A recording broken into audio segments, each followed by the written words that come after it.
नमस्कार दोस्तों, quick current affairs में आप लोगों का स्वागत है। उम्मीद है कि आप लोग बहुत अच्छे होंगे। जनगणना अधिनियम 1948 के अंतर्गत एक एडवाइजरी जारी की गई है कि अगर कोई भी जो सेंसस ऑफिसर है आपके यहाँ पर आते हैं, आपसे आके कोई भी ऐसे सवाल पूछते हैं जो कि सही नहीं है, अनुचित सवाल हैं, इलीगल सवाल हैं, तो उसको लेकर दंडात्मक कार्रवाई की जा सकती है। सेंसस एक्ट 1948 के अंतर्गत जो भारत सरकार है या आप लोग कह सकते हैं मिनिस्ट्री ऑफ होम अफेयर्स ने एक एडवाइजरी जारी की है कि अगर कोई भी अधिकारी आपके पास आके कोई इलीगल सवाल पूछता है तो वह आपके मौलिक अधिकारों का हनन है और उसके लिए 1000 रुपए का जुर्माना और 3 साल तक की जेल का प्रावधान यहाँ पर किया गया है। रेलवे की कवच प्रणाली काफी चर्चा में है। रेलवे ने अभी अनाउंसमेंट किया है कि जो ट्रेन एक्सीडेंट को कम करने के लिए, ट्रेन सुरक्षा को बढ़ावा देने के लिए स्वदेश निर्मित हमारी जो प्रणाली है, जिसको आप लोग कवच प्रणाली के नाम से जानते हैं, इसका विस्तार करेंगे।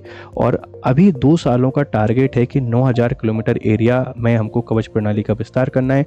उसके बाद हर 1 साल में 10,000 किलोमीटर एरिया को हम कवर करेंगे कवच प्रणाली के माध्यम से। भारत चीन संबंध को लेकर चाइना के विदेश मंत्री वी यांग ने एक इम्पोर्टेंट बयान दिया है कि भारत और जो चाइना के रिश्ते हैं ये प्रतिस्पर्धा से अब सहयोग की तरफ बढ़ रहे हैं।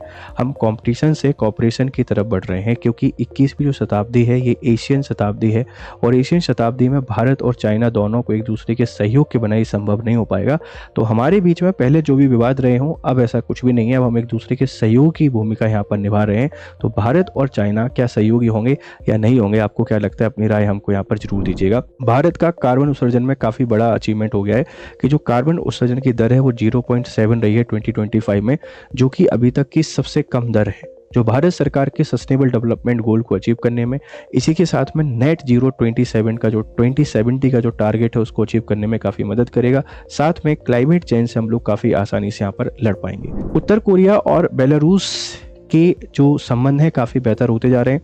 बेलारूस के जो हेड हैं उनके द्वारा नॉर्थ कोरिया की यात्रा यहाँ पर की गई और एक फ्रेंडशिप ट्रीटी पर हस्ताक्षर किए गए प्योंगयांग शहर नॉर्थ कोरिया में।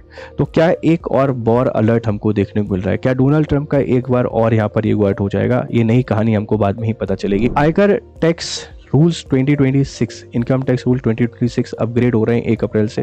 2025 में अधिनियम आया था और अब यहाँ पर चेंजेस किए जाएंगे। 1961 का जो टैक्स एक्ट था उसको बदलकर नया एक्ट आपको यहाँ पर देखने को मिल रहा है। पहले फॉर्म 16 आपसे लिया जाता था इनकम टैक्स के लिए, अब जो फॉर्म 130 यहाँ पर लिया जाएगा आपकी टैक्स डिडक्शन की इंफॉर्मेशन लेने के लिए। Thank you very much.